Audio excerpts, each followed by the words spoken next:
ډاکټر محمد اشرف غني وایي چې پاکستان دې له افغانانو سره خپل ناوړه چلند پای ته ورسوي.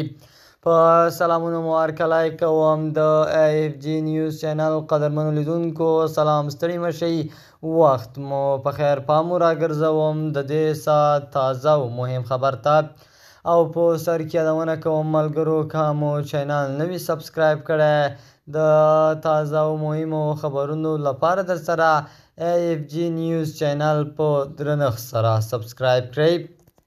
پخوانی ولسمشر محمد اشرف غني په تورخم کې د یو افغان د وژل کېدو په اړه په خپره کړې اعلامیه کې ویلي چې دا د خورا خواشینونکې پیښه ده.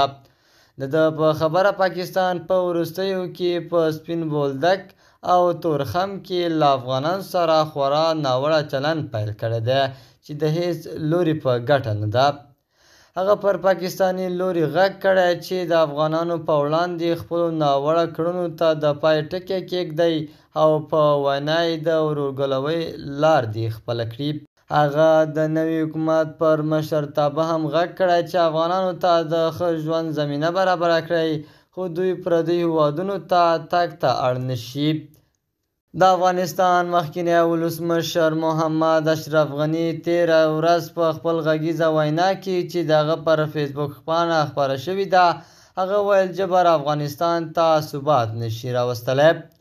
محمد اشرف غني ویل یو نظام هغه وخت دوام کولی شي چې د ولس اراده ورسره وي.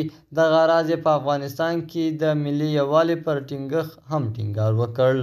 د AFG نیوز چینل درنو لیدونکو، دا و زموږ د دې ساعت چمتو شوی خبر. د نورو تازه او مهمو خبرونو لپاره در سره AFG نیوز چینل په درنښت سره سبسکرایب کړئ. تر بیا ښې چارې، د الله په امان.